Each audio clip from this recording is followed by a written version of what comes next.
என்ன சர்க்கார் இப்படி வீட்டுக்குள்ள புந்து கருப்பு பணம் எடுக்கிறான்? இது ஆண்டவன் கேட்க மாட்டேன்றான். எதிர்கட்சிக்காரன் பார்லிமெண்ட்ல ஒருத்தனாவது அதை எடுத்து கேட்க மாட்டேன்றான். நாங்க யாரை நம்பி ஓட்டு போடுறது? இதுமே பப்பு எதிர்கட்சின்னா நீங்க எதை சொல்றீங்க? இதே போடா மிட்டாள், என்ன வந்து கேட்கிற எதிர்கட்சின்னா என்னன்னு எனக்கு தெரியாதா? சர்க்கார் எவ்வளவு நல்லது செஞ்சாலும் அதை ஏத்துக்கிட்டு இருக்கிறவனுக்கு பேரு எதிர்கட்சி பேர்.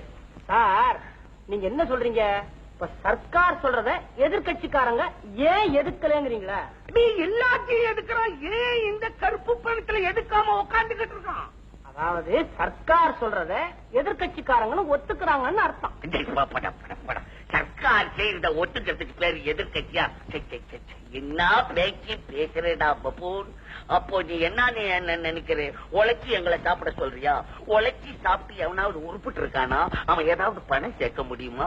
எங்களுக்கு பகவான் மண்டையில பெரிய மீளை கொடுத்திருக்கிறோம். அதை வச்சுக்கிட்டு நாங்க என்னென்னமோ டெலிகேஸ் பண்ணி சம்பாதிச்சு நிறைய எக்கச்சக்கமா வச்சிருக்கிறோம். அதை போய் கருப்பு பண்ணணும்னு பூந்து உள்ள வந்து பிடிக்கிறான்னு நியாயமா? அப்ப பணக்காரன் எதிர்காலம் என்ன ஆமா? அவன் கதி என்ன? சார் இந்த நாட்டுல உங்களையும் சேர்த்து மொத்தம் எத்தனை பணக்காரங்க இருப்பாங்க? என்ன ஒரு 40-45 பேரு இருப்பாங்க. இந்த நாட்டினுடைய ஜனத்தொகை என்ன? அது வதவதுன்னு இருக்கு. நிமிஷத்துக்கு 20 குழந்தைங்களை பேக்குறாங்களா? படிச்சிருக்கிறேன். நான் கணக்கு சொல்றேன். 45 கோடி மக்கள். அத்தனை பேருக்கும் உடனடியா உணவு, வீடு, உடை கொடுத்தாகணுங்கிறத அரசாங்கத்துடைய நோக்கமே தவிர அதுக்கு எங்களை என்னடா செய்ய சொல்றேன்? அத்தனை பேருடைய பசிக்கும் பட்டினிக்கும் காரணமா இருக்கிற இந்த 40-45 பணக்காரர்களை காப்பாத்துறதுக்கு அல்ல சார். வீடு ஒரு இடத்துல இருக்கலாம், நிலம் ஒரு இடத்துல இருக்கலாம், ஆனா பணம் ஒரே இடத்துல இருக்கக்கூடாது. பல இடத்துல பரவணும்.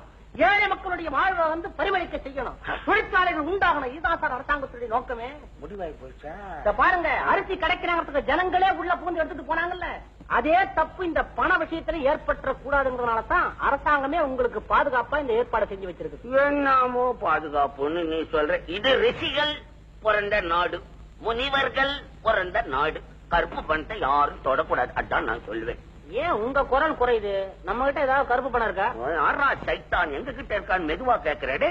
நாங்கள் ராஜாக்கள் பரம்பரை, எக்கச்சக்கமா சேர்த்து வச்சிருக்காங்க. அப்பேன் பாட்டேன் பூட்டனை போய் கேளுங்கடா. எங்களை ஏன்டா கேட்கறீங்க? பெரிய தொல்லையா இருக்கு உங்களோட. சரி, நான் இப்ப கேட்கல. பணக்காரன் இனிமே தூங்க முடியாது போல இருக்கு.